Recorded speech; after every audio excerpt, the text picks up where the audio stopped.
मम्मा, क्या आपका भी कोई दोस्त है?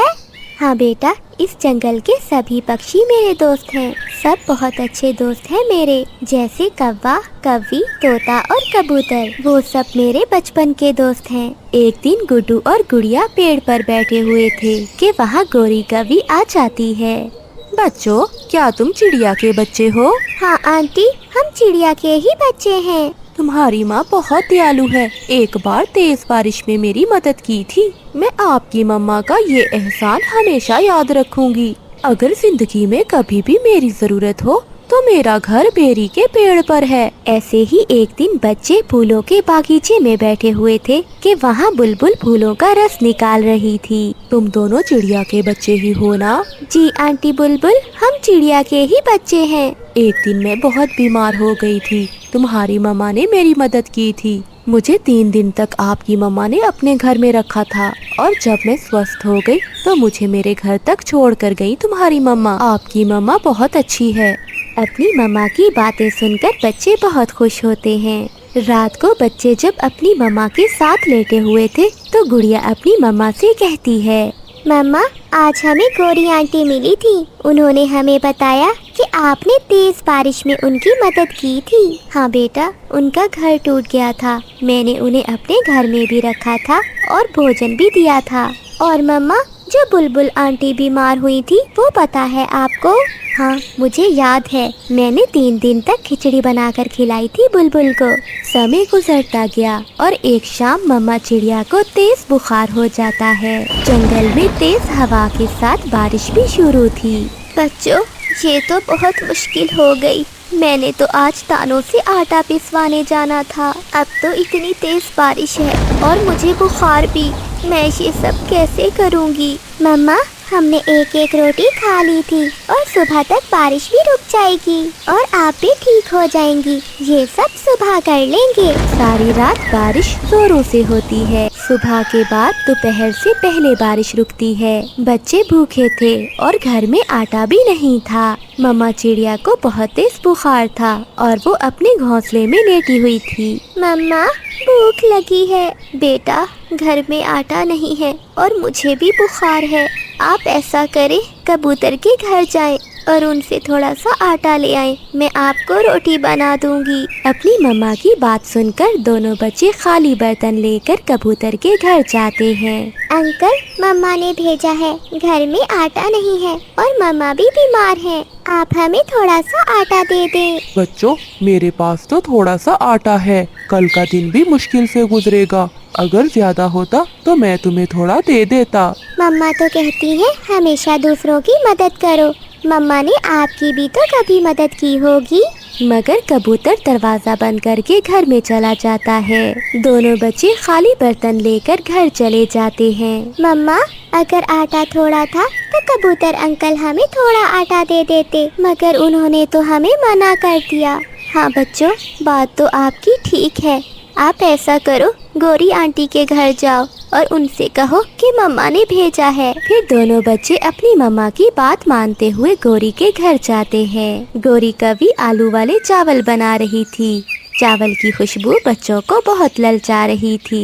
आंटी, मम्मा ने कहा है थोड़ा सा आटा दे दे। मम्मा बहुत बीमार है। मम्मा आटा चक्की से नहीं पिसवा सकी क्योंकि कल बारिश थी। कालू, ओए कालू, देखो आटे वाले डिब्बे में कितना आटा है। कालू कौवा आटे वाले डिब्बे में झांक कर देखता है, मगर आटे वाला डिब्बा तो फुल भरा हुआ था। ना गोरी, डिब्बे में तो कुछ भी नहीं है। कल बारिश की वजह से मैं भी चक्की नहीं जा सका। सुन लिया बच्चों, अगर आटा होता तो मैं जरूर तुम्हें देती। आंटी, आप चावल बना रही हैं, हमारे बर्तन में थोड़े से चावल ही दे दें। बच्चों, मैंने इन चावलों में मिर्ची ज्यादा डाली है, तुम नहीं खा सकोगे। जाओ किसी और से जाकर मांग लो। आंटी, हम मदद लेने आए थे, मांगने नहीं। जैसे उस तेज बारिश में आप मेरी मम्मा के पास मदद लेने आई थी। फिर वो दोनों बहन भाई वहाँ से चले जाते हैं। बात सुनी थी उस चिड़िया के बच्चे की, बड़े तेज है ये। डिब्बे में आटा तो बहुत था, मगर मैंने झूठ बोला। लेकिन ऐसे मौसम में कौन चिड़िया की मदद करेगा? न अपना ना कोई बेगाना। दोनों बच्चे पीपल के पेड़ पर बैठे सोच रहे थे कि वो अब क्या करें। वो दोनों भूखे थे। भैया, इन पक्षियों से हमें कुछ नहीं मिलने वाला। शायद मम्मा भूल में थी। मुश्किल समय में मम्मा का कोई दोस्त भी हमारी मदद नहीं कर रहा। गुड़िया बहन, हम किसान की पत्नी के पास जाते हैं, वो तो मम्मा की मदद करती है। ऐसे दोनों बच्चे उड़ते हुए किसान की पत्नी के पास जाते हैं। किसान की पत्नी अपने घर में बैठे हुए अपने मुन्ने के लिए आलू वाले पराठे बना रही थी। चिड़िया के बच्चे, आप दोनों यहाँ क्या लेने आए हो? आंटी, आंटी, हमारी मम्मा बीमार है। घर में आटा भी नहीं है। हमने कल से कुछ नहीं खाया। हम कभी आंटी के पास भी गए और कबूतर अंकल के पास भी, पर किसी ने हमारी मदद नहीं की। आंटी, आप हमें थोड़ा सा आटा दे दें। आंटी, जब हमारी मम्मा स्वस्थ होंगी हम आपका आटा लौटा जाएंगे। बेटा, आपकी मम्मा बहुत अच्छी है। जब मेरा बेटा छोटा था, आपकी मम्मा मेरे बेटे को लोरी देकर सुलाया करती थी। मैं ये बात हमेशा याद रखूंगी। आप ये आलू वाले पराठे ले जाओ, खुद भी खाओ और अपनी मम्मा को भी दो। बच्चे बहुत खुश होते हैं और किसान की पत्नी से आलू वाले पराठे लेकर घर को चले जाते हैं।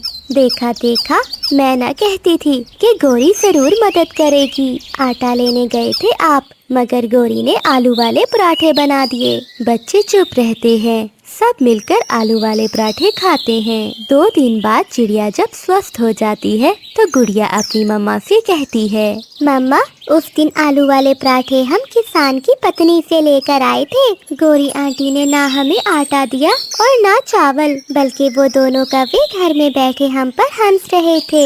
ये सुनकर मामा चिड़िया दुखी हो जाती है। इसका मतलब हरियाली तोती सच्ची ही थी। बच्चों, शायद मैं भूल में थी। मैं सबको अपना सच्चा दोस्त मान रही थी, मगर मुश्किल समय में मुझे सब मालूम हो गया। चिड़िया उड़ती हुई हरियाली तोती के पास जाती है।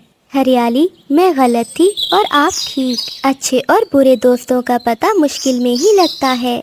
जरूरी नहीं है कि आपको नेकी और अच्छाई का सिला भी नेकी और अच्छाई से ही मिले। हाँ चिड़िया, दोस्त वही है जो मुश्किल समय में काम आए, और माँ बाप से बढ़कर सच्चा रिश्ता कोई नहीं। मेरा तो यही विश्वास है। बच्चों, मैं खाना लेने जा रही हूँ। आप दोनों अपने अंडे भाई का ख्याल रखना। मैं जल्द आ जाऊंगी। मम्मा, मम्मा, मेरे लिए मकई का दाना लाना। मम्मा, और मेरे लिए मीठा फल। ठीक है, मैं अपने बच्चों के लिए उनका मनपसंद खाना लेकर आऊंगी। मम्मा चिड़िया अपने घर से निकलती है। आज उसे जंगल के दूसरी ओर जाना था, इसलिए मम्मा चिड़िया तेजी से उड़ती जा रही थी। गुड़िया गुड़िया, जब तक मम्मा नहीं आती हम जग्गू के घर जाएं। हम वहाँ थोड़ी देर खेल भी लेंगे और फिर आते समय नदी से पानी भी पी लेंगे। मम्मा ने मना किया था बाहर जाने से। मम्मा ने कहा था अपने अंडे भाई का ख्याल रखना है। मैं नहीं जाऊंगी। गुड़िया, हम अभी थोड़ी देर में वापस आ जाएंगे। चलो। नहीं भैया, मैं तो अपनी मम्मा की बात मानूंगी। फिर गुड्डू अकेला ही जग्गू से खेलने चला जाता है। जग्गू बेटा, मैं दाना लेने जा रही हूँ। मुझे थोड़ी देर हो जाएगी। तुम अपने अंडे भाई का ख्याल रखना। मम्मा, आप जाओ, मैं घर पे ही हूँ। फिर गुड्डू जग्गू के घर आ जाता है। जग्गू, मैं आपके साथ खेलने आया हूँ।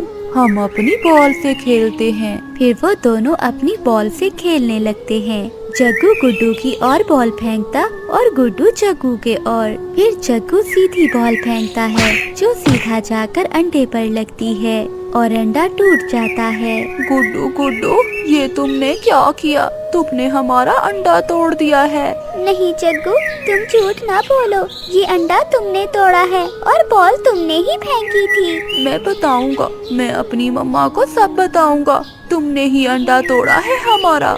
जाओ, तुम भाग जाओ, तुम गंदे हो। तुमने हमारा अंडा तोड़ दिया है। फिर गुड्डू वहाँ से चला जाता है। वो बच्चा था, वो ये नहीं जानता था कि बात बहुत बढ़ जाएगी। वो घर जाकर चुप करके बैठ जाता है। गुड्डू भैया, क्या हुआ? क्या आज जग्गू ने आपके साथ खेला नहीं? आप इतनी जल्दी क्यों आ गए? मगर गुड्डू चुप था, वो बहुत परेशान था। चिड़िया, क्या तुम्हारे अंडे से अभी तक बच्चा नहीं निकला? नहीं गोरी बहन, अभी मेरे अंडे से बच्चा निकलने में 2-3 दिन बाकी हैं। मेरा अंडा स्वस्थ है और मुझे पूरा विश्वास है कि मेरे अंडे से स्वस्थ बच्चा ही निकलेगा। चिड़िया, मुझे मेरा अंडा छोटा लगता है, कहीं ऐसा न हो कि मेरे अंडे से निकलने वाला बच्चा बीमार हो। गौरी बहन, डरने की कोई बात नहीं। कुछ अंडे ऐसे ही होते हैं, मगर उनसे बच्चा स्वस्थ ही निकलता है। शाम होने को थी। चिड़िया और गौरी कवि अपना अपना भोजन लेकर घर को लौटती हैं। जैसे ही गौरी कवि घर पहुंचती है तो उसका बेटा जग्गू रोने लग जाता है। वो झूठ बोलता है। वो अपनी मम्मा के डर से झूठ बोलता है। मम्मा मम्मा, जब आप बाहर गई थी तो चिड़िया का बेटा गुड्डू आया था और उसने हमारा अंडा तोड़ दिया।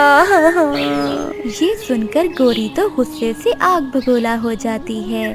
क्या जग्गू, ये तुम क्या कह रहे हो? मेरा अंडा, मेरी तो किस्मत ही खराब थी जो मैं दाना लेने चली गई। उस चिड़िया के बच्चे ने मेरा घोंसला ही उजाड़ दिया। जग्गू, तुमने उसे अपने घर में क्यों आने दिया? मम्मा मम्मा, उसने मुझे कहा कि मेरे साथ खेलो, लेकिन मैं नहीं माना तो उसने हमारा अंडा तोड़ दिया। अगर चिड़िया के बच्चे ने मेरा अंडा छोड़ा है तो मैं भी उस चिड़िया के अंडे को नहीं छोड़ूंगी। मैं भी उसका अंडा तोड़ूंगी। जग्गू, मेरे साथ चलो। फिर गौरी कवि जग्गू को साथ लेकर रानो चिड़िया के घर जाती है। गुड्डू बेटा, मैं आपके लिए मीठा फल लाई हूँ, खा लो बेटा। नहीं मम्मा, मुझे भूख नहीं है। मम्मा, जब से आप दाना लेने गई हैं, गुड्डू भैया बहुत चुप हैं। मुझे तो ये परेशान लग रहे हैं। गुड्डू बेटा, क्या बात है मेरे बेटे को? रानो चिड़िया ने अभी इतना कहा ही था कि दरवाजे पर दस्तक होती है। मामा चिड़िया दरवाजा खोलती है। गौरी बहन, तुम? कहाँ है वो गुड्डू? ऐसा कहते हुए गौरी कवि घर के अंदर चली जाती है। गौरी और जग्गू को देखकर गुड्डू बहुत डर जाता है। मम्मा, मेरा कोई दोष नहीं है। हुआ क्या है गौरी बहन, कुछ तो बताओ। आंटी, गुड्डू ने बॉल मारकर हमारा अंडा भैया तोड़ दिया। ये सुनते ही रानो चिड़िया की जान ही निकल जाती है। क्या? गुड्डू बेटा, ये जग्गू क्या कह रहा है? क्या तुम मेरे बाद जग्गू के घर गए थे? गुड़िया बेटी, आप बताओ। हाँ मम्मा, गुड्डू भैया आपके जाने के बाद जग्गू के घर गए थे और मुझे भी कह रहे थे, मगर मैं नहीं मानी। मम्मा, मैं जग्गू से खेलने जरूर गया था, मगर मैंने जग्गू का अंडा भाई नहीं तोड़ा। वो तो जग्गू की बॉल लगने से टूटा था अंडा, मैंने नहीं तोड़ा। जग्गू झूठा है, ये झूठ बोल रहा है, आप मेरा विश्वास करें। गुड्डू की मम्मा एक जोरदार थप्पड़ गुड्डू को लगाती है। मैंने तुम्हें घर रहने को कहा था, तुम्हारी एक छोटी सी गलती से देखो कितना बड़ा नुकसान हो गया। नुकसान तो अब होगा, मैं भी बदला लूंगी। गौरी कवि ऐसा कहते हुए आगे बढ़कर रानो चिड़िया के अंडे को उठा लेती है। गौरी बहन, ऐसा ना करे, मेरे अंडे से तो बच्चा निकलने ही वाला है। मगर गौरी कवि तो जोर से अंडा फर्श पर गिरा देती है और अंडा टूट जाता है। एक लम्हे को तो खामोशी होती है और चिड़िया फूट फूट कर रोने लगती है। मेरा अंडा, गौरी, ये तुमने क्या किया? मेरे बच्चे को इस दुनिया में आने से पहले ही तुमने मार दिया। गुड़िया और गुड्डू भी रो रहे थे। मैंने जो किया ठीक ही किया। चल जग्गू। गौरी कवि जग्गू को लेकर घर चली जाती है। चिड़िया के घर में तो कयामत टूट चुकी थी। भोजन वहीं का वहीं पड़ा था। ना तुम गौरी के घर जाते और ना हमारा अंडा टूटता। देखो गुड्डू, तुम्हारी वजह से कितना बड़ा नुकसान हो गया हमारा। मम्मा, मेरा कोई दोष नहीं है, प्लीज मम्मा, मेरा विश्वास करे। गुड्डू भी रोए जा रहा था और ऐसे बोले जा रहा था। ऐसे ही 2 दिन गुजर जाते हैं और फिर एक रात जग्गू कौवा सोया हुआ था कि उसे सपना आता है कि काले जंगल में एक डरावनी चील ने उसे पकड़ रखा है। झूठे, तुम झूठे हो। जो बच्चे झूठ बोलते हैं मैं उसे और उसकी मम्मा को मार देती हूँ। छोड़े, मुझे छोड़े, मैं फिर कभी ऐसा नहीं करूँगा। मैं झूठ नहीं बोलूँगा। जग्गू बेटा उठो, क्या हुआ? क्या कोई डरावना सपना देखा है? जग्गू उठकर रोने लग जाता है। मम्मा, मम्मा, मैंने झूठ बोला था, इसलिए मुझे हर रोज डरावने सपने आते हैं। मम्मा, मेरा अंडा भैया मेरी बॉल लगने से टूटा था और मैंने आपके डर से गुड्डू का नाम लगा दिया। जग्गू, ये तुम क्या कह रहे हो? इतना बड़ा पाप तुमने मुझसे करवा दिया। मम्मा, हम चिड़िया आंटी से माफी मांग लेंगे और उन्हें सब सच सच बता देंगे। फिर दूसरे दिन गोरी और जग्गू चिड़िया के पास जाते हैं। चिड़िया आंटी, मुझे माफ कर दे। मैंने उस दिन मम्मा के डर से आपसे झूठ बोला। वो अंडा मुझसे ही टूटा था। मुझे माफ कर दो चिड़िया। जग्गू के झूठ की वजह से मुझे गुस्सा आ गया था। अब क्या फायदा गोरी बहन, तुम्हारा घोंसला तो उजड़ा ही था, तुमने मेरा घोंसला भी उजाड़ दिया। आज गुड्डू खुश था कि उसकी मम्मा को मालूम हो गया है कि वो दोषी नहीं है।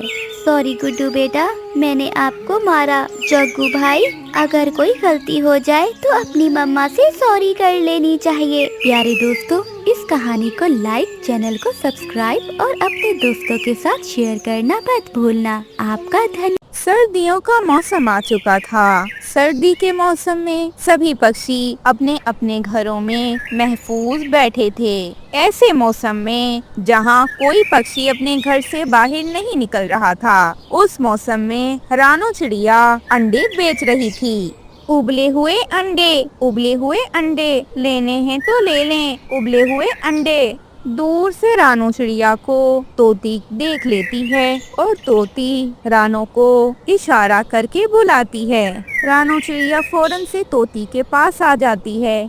चिड़िया, क्या तुम्हें ठंड नहीं लगती? ऐसी ठंड के मौसम में तुम कैसे अपने घर से बाहर हो? और तो और, तुमने तो कोई शॉल भी नहीं ली हुई, कोई टोपी ही पहन लेती चिड़िया।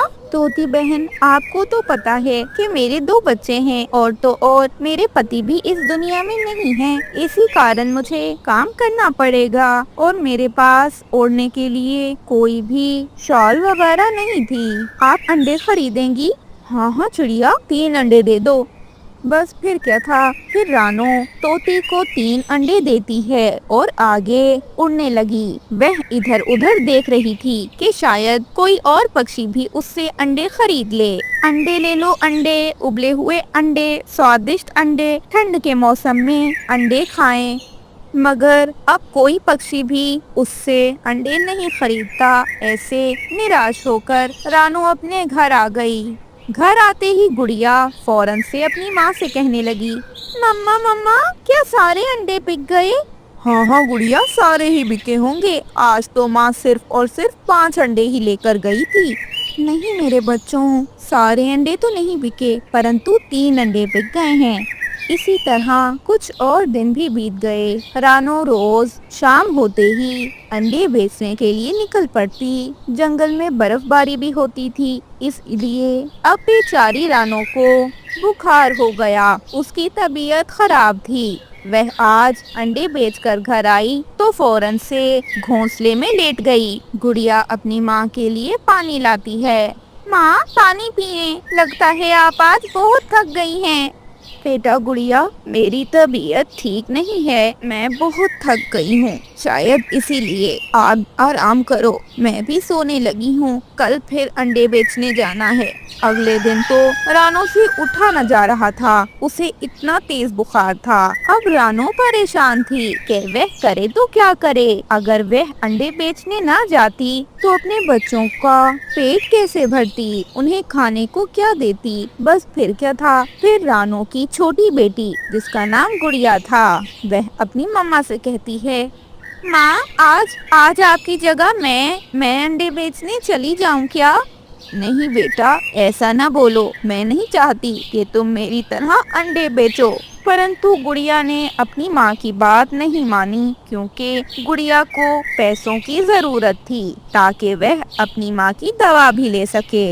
ऐसे गुड़िया भी जंगल में अंडे बेचने निकल पड़ी। गुड़िया को गोरी कौवी ने बुला लिया। अरे, आज तुम्हारी माँ नहीं आई, तुम आ गई अंडे बेचने। तुम्हारी माँ मुझसे उधार लेकर गई थी, ये अंडे तुम मुझे दे दो। माँ ने मुझे ऐसा कुछ नहीं बताया, इसीलिए मैं आपको उधार अंडे नहीं दूंगी। परंतु गोरी कौवी गुड़िया के हाथ से अंडों वाली टोकरी छीन लेती है। गुड़िया रोती हुई अपने घर लौट आई। मम्मा मम्मा, काली कवि ने मुझसे अंडों वाली टोकरी ले ली। उसने कहा कि आपने उससे उधार लिया हुआ है। बेटा, बस इसी कारण मैं तुम्हें नहीं जाने देती थी। मैंने तुमसे कहा था कि तुम ना जाओ। अब देखो तुमने कितना नुकसान कर दिया हमारा। गोरी कवि को तो मैं कल खुद ही देख लूंगी, मुझे पता है उसका। ये तो उसके रोज के काम है। ऐसे सब सो जाते हैं। आधी रात को हवाएं तेज चल रही थी। रानू चिड़िया का घोंसला कमजोर था, इसीलिए वह गिरकर टूट गया। रानू और उसके बच्चे तो समय से बाहर आ गए, इसलिए वह बच गए। रानू चिड़िया फौरन से अपने बच्चों को लिए तोते के घर गई। रानू ने तोते के घर के दरवाजे को बहुत खटखटाया, परंतु तोते ने दरवाजा नहीं खोला। तोते भाई, दरवाजा खोलें, मैं और मेरे बच्चे इस सर्दी की रात में मर जाएंगे। तोते अंकल, दरवाजा खोलें।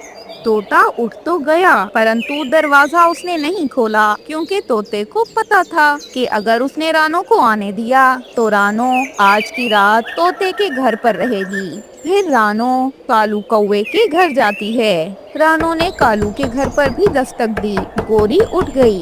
कालू, उठो, देखो कौन है दरवाजे पर।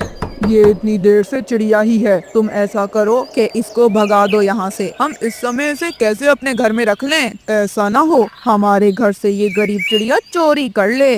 गोरी ने फौरन से अपने घर का दरवाजा खोला। रानू चिड़िया अंदर आने लगी तो गोरी ने रानू को रोक दिया। कहाँ अंदर आ रही हो रानू? आधी रात को सुकून नहीं है तुम्हें? अरे गोरी बहन, आपको पता है हमारा घर गिर गया। तो मैं क्या करूं? मैंने गिराया है तुम्हारा घर, जो आधी रात को मेरे घर पर आ गई। जाओ यहाँ से, वरना मार खाकर जाओगी। गोरी ने भी अपने घर के दरवाजे बंद कर दिए उन पर। अब रानू, उसकी बेटी गुड़िया और कुकू रोते हुए आगे निकल पड़े। वह एक सेब के पेड़ के नीचे बैठकर रोने लगे। मैंने अपनी जिंदगी में हर किसी की मदद की, परंतु आज मैं इस ठंडी की रात में इस तरह मर रही हूँ। कोई मेरी मदद करने वाला नहीं है। माँ, बहुत ठंड है, ऐसे तो हम सुबह तक मर जाएंगे। रानू और उसके बच्चे रो रहे थे कि इतने में उन्हें एक आवाज आई। अरे चिड़िया, तुम क्यों रो रही हो? मैं हूँ ना, मैं करूँगा तुम्हारी मदद। चिड़िया, तुम्हें पता है तुम्हारी माँ ने और तुमने एक साथ आकर कई बार मुझे पानी दिया। तुम्हारी माँ हर रोज आती थी और मुझे पानी देती थी। ये बातें सेब का पेड़ कर रहा था। सेब का पेड़ रानू और उसके बच्चों को अपने ऊपर बने घोंसले में रहने का कहता है। जब रानू और उसके बच्चों ने देखा तो सेब के पेड़ के ऊपर अब बहुत बड़ा सेब था, जो कि एक सेब घर था। जब वो अंदर गए तो वहाँ जरूरत की हर चीज थी। कंबल और गरम स्वेटर्स वगैरह, किसी चीज की कमी नहीं थी। ऐसे अब वे बहुत खुश हो गए और उनकी मुश्किल हल हो गई। रानू ने अपने बच्चों के साथ उस पेड़ का बहुत बहुत शुक्रिया किया और उस घर में खुशी से रहने लगी। ठंड में अमीर और गरीब, जंगल में ठंड हद से ज्यादा हो चुकी थी। कालू कौवा और उसकी पत्नी गोरी बहुत अमीर थे। वह अपने बड़े से घर में सुकून से बैठे थे। घर में किसी चीज की भी कमी नहीं थी। उनके पास गर्म कपड़े और कंबल वगैरह सब कुछ था। उनका घर भी बहुत ज्यादा सुंदर था। परंतु रानू बेचारी अपने सूखे से घोंसले में ठंड में कांप रही थी। असल में जिस घर में कौवे रह रहे थे, वह घर अपनी चालाकी से अपना घोंसला रानू को दे दिया और रानू का बड़ा घर खुद ले लिया। बेचारी रानू के छोटे बेटे को ठंड के कारण बहुत बुखार था। माँ, मेरी तबीयत बहुत खराब है, मुझे बहुत ठंड लग रही है। मेरे गले में भी दर्द हो रहा है और मेरे पंख भी दुख रहे हैं। हाँ बेटा, आपकी तबीयत ठीक नहीं है, आपको बुखार हो गया है। परंतु आपको तो पता है ना कि बुलबुल दीदी बिना पैसे के इलाज नहीं करती। वह दवाई के बदले कोई फल मांगेंगी तो मैं क्या करूँगी? मेरे पास तो कुछ नहीं है अभी। माँ, आप बात तो करें बुलबुल दीदी से, हो सकता है उन्हें हम पर रहम आ जाए। चिड़िया अपने बेटे के खातिर बुलबुल के पास चली जाती है। बुलबुल दीदी, मुझसे मेरा सब कुछ छीन लिया उन कौवों ने। अब मेरे पास कुछ नहीं रहा। मेरे बेटे को बहुत बुखार है। वह ठंड में एक टूटे फूटे घोंसले में पड़ा है। तुम्हारे पास कोई फल है या नहीं है? अरे नहीं बुलबुल दीदी, मेरे पास कुछ नहीं है। परंतु वगैरह कुछ नहीं। चुप करके यहाँ से चली जाओ। अगर मैं ऐसे सबका मुफ्त में इलाज करने लग गई तो मैं अपना घर कैसे चलाऊंगी चिड़िया? बुलबुल तो रानो को अपने घर से निकाल देती है। रानो परेशान होकर वापस अपने घर आई तो उसने देखा कि कुकू तो बेहोश पड़ा है। रानो चिड़िया फौरन से डर गई। अरे अरे, लगता है बुखार के कारण कुकू बेहोश हो गया। मैं कौवों से मदद मांगती हूँ। उन्हें उन्हें मुझ पर रहम आएगा, वो मेरी मदद करेंगे। रानो भागी भागी कौवों के पास गई। रानो ने दरवाजे पर खटखटाया। जल्दी जल्दी दरवाजा खोलो, काले कौवों रहम करो, अब मेरा बच्चा मर जाएगा। गोरी दरवाजा खोल लेती है। क्या मसला है तुम्हारे साथ रानो चिड़िया? क्यों मार खाने आई हो हमारे पास? मेरे बच्चे को बहुत बुखार है गोरी, उसकी तबीयत बिल्कुल ठीक नहीं है। मुझे कुछ पैसे दे दो, मैं तुम्हें वापस कर दूंगी। मुझे उसका इलाज करवाना है। मुझसे तुमने सब कुछ छीन लिया है। मेरे पास अब बिल्कुल पैसे नहीं है जिससे मैं अपने बच्चे का इलाज करवा सकूं। या कोई फल ही दे दो प्लीज। जंगल में कहीं फिलहाल फल नहीं मिला मुझे, बहुत ठंड है। तुमने इतना बड़ा ज्ञान दे दिया मुझे, शुक्रिया। परंतु मुझे तुम्हारी बाकी बातें नहीं सुननी। और हाँ रानो, कुकू तुम्हारा बेटा है तो उसका इलाज करवाना तुम्हारा काम है, हमारा नहीं। और अगर तुम दोबारा आई तो फिर मैं तुम्हें पीट पीट कर यहाँ से निकालूंगी। गोरी रानो चिड़िया को धक्का देते हुए दरवाजा बंद कर देती है। रानो चिड़िया बीच जंगल में फल ढूंढते ढूंढते चली गई। वह रो रही थी। हाय रे, मेरी मोटी किस्मत, मेरा बच्चा मर जाएगा और मैं कुछ ना कर सकी। हाय, वे बेहोश पड़ा है। काश आज मेरे पति जिंदा होते तो हमारा ऐसा हाल ना होता। इतने में रानो को किसी ने पीछे से आवाज लगाई। रानो, इधर देखो रानो। रानो ने पलटकर देखा तो सामने एक बहुत सुंदर सी परी थी। हर परेशानी का हल निकल आता है रानो, परंतु किस्मत को बुरा नहीं कहना चाहिए। किस्मत का क्या दोष, किस्मत सबकी अच्छी होती है। परंतु तुम इतना परेशान क्यों हो? तुम क्यों रो रही हो? क्या हुआ तुम्हारे बच्चे को? सारी बात बताओ ना रानो। बस फिर क्या था? फिर रानो रोते रोते उस परी को सारी बात बताती है। अरे, इतनी परेशान हो रही हो तुम इतना परेशान ना हो। तुम्हें फल चाहिए, मैं तुम्हें एक जादुई छड़ी दूंगी। तुम उस छड़ी को घुमाकर जो बोलोगी वह तुम्हारे सामने होगा। बस फिर क्या था? फिर ऐसे वो परी रानो को एक छड़ी देती है और छड़ी की मदद से रानो एक फल लेती है और फल बुलबुल को देकर अपने बेटे का इलाज करवा लेती है। ऐसे रानो एक घर मांगती है और छड़ी से रानो की सारी जरूरियात पूरी हो गई। अब रानो के पास बहुत अच्छा घर था, गर्म कपड़े थे और जरूरत की हर चीज थी। कुकू भी अब ठीक हो चुका था। अब रानो चिड़िया सर्दी के मौसम में बीमार पक्षियों की मदद कर रही थी उस छड़ी की मदद से, और रानो उन पक्षियों की भी मदद कर रही थी जिनका ठंड के मौसम में अपना घर नहीं था और वो टूटे फूटे घोंसलों में बैठे थे। ऐसे बहुत समय बीत गया। अब रानो को लगा कि उसे इस छड़ी की कोई जरूरत नहीं रही, इसीलिए रानो वापस उसी जगह आ गई जहाँ से वह उसे परी को लौटा सके। परी को रानो ने बुलाया ही के परी फौरन सामने आ गई। परी का रानो ने बहुत बहुत धन्यवाद किया। परी जी, बहुत बहुत धन्यवाद, परंतु अब मुझे ये छड़ी नहीं चाहिए। मुझे किसी चीज की कमी नहीं और मैंने बहुत से पक्षियों की भी मदद की है। नहीं चिड़िया, ये मैंने तुमसे लेने के लिए तो नहीं दी थी, परंतु ठीक है, तुम मुझे ये लौटा दो। परंतु आने वाले वक्त में कभी तुम्हें मेरी जरूरत पड़े तो मुझे जरूर बताना। आपका बहुत बहुत धन्यवाद। आपको पता है, आप बहुत अच्छी है। आपकी वजह से आज मेरा बेटा जिंदा है, वरना उन कौवों ने तो बहुत अत्याचार किया था हम पर। दूसरी ओर कालू कौवा रानू का वो घर, जो कि उन्होंने रानू से ही चोरी छुपे लिया था, चालाकी करके अब वो घर बेच दिया था। और तो और जितने भी उनके पास पैसे थे वो खर्च हो गए। उनके पास अब कुछ नहीं था। अब वो भी एक टूटे फूटे घोंसले में बैठे थे और पछता रहे थे। छोटी चील का जन्मदिन। छोटी चील का जन्मदिन था, परंतु उसकी माँ तो जंगल के पक्षियों को मार खाती थी, इसीलिए कोई भी पक्षी छोटी चील को जन्मदिन पर मिलने नहीं आने वाला था। बड़ी चील को तो इस बात से कोई फर्क नहीं पड़ता था, परंतु छोटी चील बहुत दुखी थी। मैं दुखी हूँ, आज मेरा जन्मदिन है, परंतु कोई पक्षी भी मुझे गिफ्ट नहीं देगा, कोई पक्षी मेरे पास नहीं आएगा, कोई मेरे साथ मेरे जन्मदिन को नहीं मनाएगा। अरे बेवकूफ, हम चीलें हैं और हम पक्षियों से दोस्ती नहीं करते, और हमें क्या जरूरत कि कोई हमारे पास आकर हमारा जन्मदिन सेलिब्रेट करे।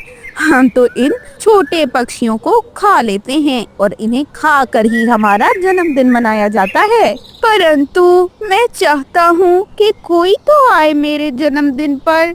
बड़ी चील, जो कि छोटी चील की खाला थी, वह जंगल की ओर निकल पड़ी। सामने बहुत से पक्षी बैठे थे। चील को देखकर तो सारी बातें खत्म हो गई पक्षियों की तो जैसे जान ही निकल गई। सब बहुत हड़बड़ा गए। कोई भागता, इससे पहले ही चील तेज आवाज में कहती है, अगर कोई यहाँ से हिला भी ना तो अच्छा नहीं होगा, मैं नहीं मारूंगी तुमको, यही रुको। बस फिर कालू कौवा पक्षियों को कहीं नहीं जाने देता और उन्हें रोक देता है।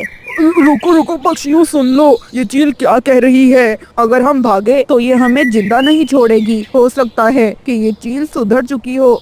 मेरे भतीजे का जन्मदिन है, मैं चाहती हूँ कि तुम सब उसके साथ मिलकर उसकी बर्थडे सेलिब्रेट करो। चील दीदी, मेन्यू में क्या क्या मिलेगा? जो तुम कहो प्यारी कवि, तुम्हारी आंखें बहुत प्यारी हैं, तुम बहुत सुंदर हो और तुम समझदार भी लगती हो। चील पक्षियों को जन्मदिन पर आने का कहकर वहाँ से चली गई, परंतु जाते जाते वह कौवों के साथ दोस्ती भी करती गई। अब क्या था, अब तो चील ने दोस्ती कर ली थी कौवों के साथ। अब तो कौवे हर हाल में छोटी चील के जन्मदिन पर जाना चाहते थे।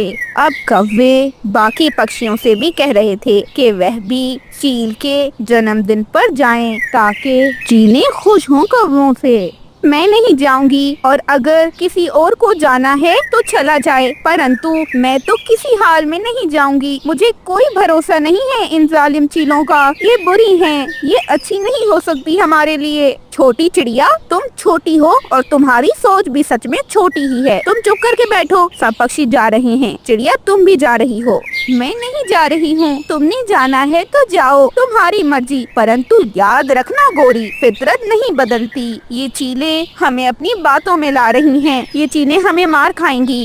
अरे रानो, तुम ठीक कह रही हो, फितरत कभी नहीं बदलती। मैं तो नहीं जाऊंगा, बस इन कौवों को शौक है, बस ये जाएं, हमें तो कोई शौक नहीं है मरने का। भाई हम पागल हैं क्या? हाँ हाँ तोते, तुम बिल्कुल ठीक कह रहे हो। कालू, तुमने जाना है तो जाओ, परंतु मैं भी नहीं जाऊंगा। रानो, बिल्कुल सही बात है, अगर हम गए तो मर जाएंगे, चीलें हमें मार डालेंगी। कबूतर भी रानो की बात मानते हुए नहीं जाता। फिर बुलबुल का भी छोटा बच्चा था। उसने सोचा कि शायद छोटी चील को उनके जाने से खुशी हो।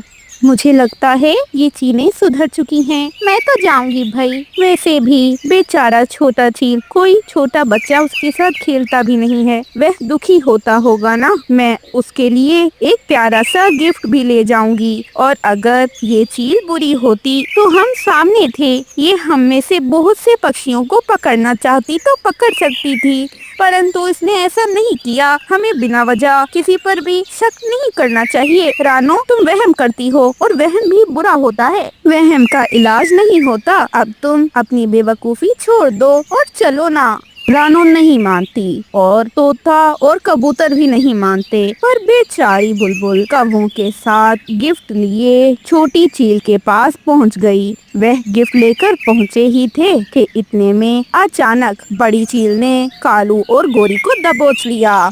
छोटी चील ने भी बुलबुल को पकड़ लिया। बुलबुल रोने लगी।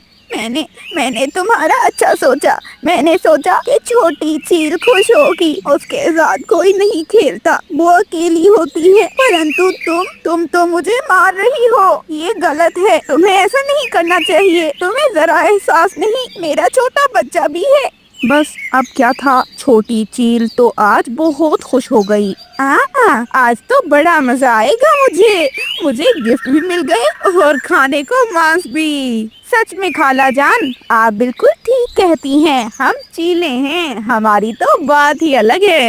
बेचारी बुलबुल रोते रोते उससे कहती रही कि उसे छोड़ दें, परंतु छोटी चील और बड़ी चील दोनों को कौवों पर दया न आई और न ही बुलबुल पर। उन्होंने तो फौरन से सबको मार डाला।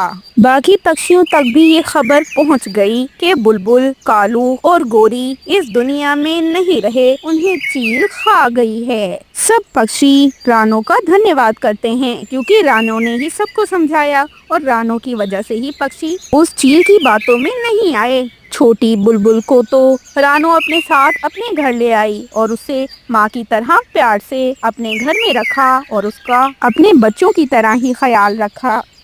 दोस्तों, आपने देखा कि कैसे जालिम चील ने बेचारी बुलबुल और कौवों को मार दिया।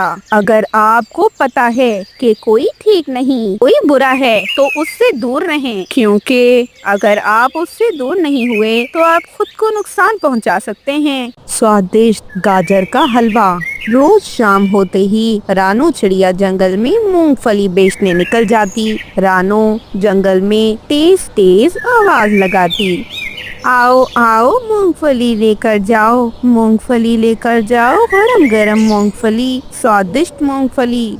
रानो आ गई, रानो आ गई, रानो मूंगफली लेकर आ गई। मैं जल्दी से रानो से बहुत सारी मूंगफली लेकर आता हूँ पत्नी जी। अरे कबूतर जी, ज्यादा लाना, मुझे मूंगफली बहुत पसंद है। ऐसे जंगल के सारे पक्षी भागे भागे रानो के पास आते और उससे मूंगफली खरीदते। देखते ही देखते रानो की मूंगफली बिक जाती और रानो अपने घर आ जाती। बच्चों, आज बहुत मुनाफा हुआ है। बहुत जल्दी ही मूंगफली पक्षियों ने मुझसे खरीद ली। माँ, अब तो आपके पास बहुत ज्यादा पैसे होंगे ना? माँ, क्यों ना हम जंगल में गाजर का हलवा भी बनाकर बेचा करें? हाँ बेटा, गाजर का हलवा मैं बहुत अच्छे से बना लेती हूँ, परंतु मैं तो किसी दुकान पर नहीं होती। अगर मेरे पास कोई अपनी दुकान होती तो फिर मैं गाजर का हलवा उस दुकान में बेच सकती थी। माँ, आपने जो पैसे जमा किए हुए हैं उनसे आप कोई दुकान क्यों नहीं खरीद लेती? आप किराए पर दुकान खरीद लेना। ऐसे आप उस दुकान पर मूंगफली भी बेच लेना और उस दुकान पर आप स्वादिष्ट गाजर का हलवा भी फरोख्त करना। बस फिर क्या था। फिर रानो अपनी बेटी गुड़िया की बात मानते हुए एक दुकान खरीद लेती है। गुड़िया और कुकू भी अपनी माँ की मदद करते हैं और रानो अब मूंगफली तो बेच रही थी और साथ ही साथ वह गाजर का हलवा भी बेचने लगी। रानो की तरक्की को देखकर कालू और गोरी बहुत जल रहे थे। हम तो कभी कुछ न कर सके, परंतु ये रानो देखो कितनी तरक्की कर गई। पहले मूंगफली बेचती थी, मिनटों में इसकी मूंगफली पक्षी खरीद लेते थे। पूरे जंगल में दौड़ती थी तब तो ये, और अब देखो कैसे सुकून से दुकान पर बैठी है, और अब तो ये गाजर का हलवा भी बेचने लगी है। गौरी, हम कुछ तो करेंगे, कुछ ऐसा करेंगे कि रानो गाजर का हलवा और मूंगफली बेचना बंद कर देगी। शाबाश मेरे पति जी, ऐसा ही करो। ऐसा करते हैं कि हम भी गाजर का हलवा बेचते हैं। परंतु उसके लिए तो तुम्हें गाजर का हलवा बनाना भी आना चाहिए, और तुम्हें तो कुछ बनाना नहीं आता। अगर किसी ने तुम्हारे पंख का गाजर का हलवा खा लिया तो फिर पक्षी हमें मार मार कर हमारा हलवा बना देंगे। बस फिर गोरी कालू को एक आइडिया देती है, और रात के समय कालू पेड़ के पीछे छुप जाता है और चील के चेहरे वाला मास्क पहनकर अंधेरे में रानू को डराने लगता है। अरे चिड़िया, तुम्हारी इतनी हिम्मत, हम चीलों के होते हुए तुम आधी रात को ऐसे अपने जंगल में गाजर का हलवा बेच रही हो। हम तो तुम्हारा हलवा बनाकर खाएंगी। चील दी, आप मुझे कुछ ना कहना। मैं आपको गाजर का हलवा मुफ्त में खिलाऊंगी। तुम्हें एक ही शर्त पर यहाँ से जिंदा जाने देंगे। आप जो कहेंगी मैं करूँगी, परंतु मुझे जाने दें, मुझे न मारना।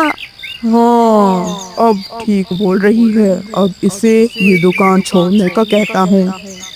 कालू अब मन ही मन बहुत खुश हो गया और रानो को वहाँ से भगाने के लिए कहने लगा, आज के बाद तुम गाजर का हलवा नहीं बेचोगी।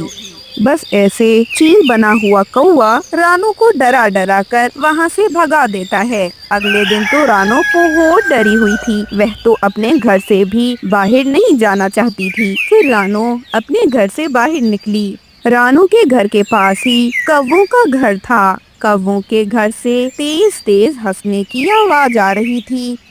बहुत डर गई चिड़िया, मुझसे बहुत डर गई। ऐसे डर रही थी जैसे मैं सच में कोई चील हूँ। गोरी, अगर तुम वो सीन देखती ना तो तुमसे तो हंसी कंट्रोल ही ना होती। अरे आज तो उसने गाजर का हलवा भी नहीं बेचना। देखो कालू, कैसा डराया हमने उस चिड़िया को। छोटी चिड़िया अब अपने घर डर के बैठी होगी। वो तो पानी पीने के लिए भी नहीं उठेगी। अब तो उसके ख्वाब में भी बस चील ही चील आएगी। रानो सारी बात समझ गई। रात को रानो ने दोबारा गाजर का हलवा बनाकर बेचा। देखते ही देखते रानो का हलवा बिक गया और कालू तक भी ये बात पहुंच गई। कालू फिर से चील का मास्क लगाकर रानो की दुकान के पास आ गया। अंधेरे के कारण कालू को अब भी लग रहा था कि रानो आज भी नहीं पहचानेगी, परंतु रानो तो अब सब कुछ जान चुकी थी। रानो चिड़िया ने पहले ही सारी बात कबूतर को बता रखी थी। कबूतर, रानो और जंगल के कुछ और पक्षी चील बने हुए कालू कौवे की खूब पिटाई करते हैं। कालू अच्छी खासी मार खाने के बाद वहाँ से भागकर अपने घर पहुँचता है। उसकी तो आंखें सूज गई थी। गोरी, तुम्हारे चक्कर में मारा, मुझे बहुत मारा। किसने मारा मेरे कालू को, बताओ। मैं जिंदा नहीं छोड़ूंगी उसे। कहीं उस चिड़िया ने तो तुम्हें कुछ नहीं कहा, या तुम्हें चील बना देखकर असली चील तो नहीं आ गई तुम्हारे पास? नहीं, ऐसा नहीं है। जंगल के पक्षियों ने रानो के साथ मिलकर मेरी बहुत पिटाई की। मुझे तुम्हारी बातों में नहीं आना चाहिए था, ऐसे ही इतनी मार खा गया। शुक्र है, मैं सोच रही थी पूरी और जग्गू तुमसे बहुत बेहतर हैं और इनकी जगह तुम कभी नहीं ले सकती, और ये सौतेला बेटा सौतेला ही रहेगा। कालू अपने परिवार के साथ वहाँ से चला गया और कालू की दूसरी पत्नी कालू को देखती रह गई। तो दोस्तों, कैसी लगी आपको ये कहानी? अगर आपको ये कहानी अच्छी लगी तो इसे लाइक कर दें, और अगर अब तक आपने हमारे चैनल को सब्सक्राइब नहीं किया तो जल्दी से कर दें। आपका बहुत बहुत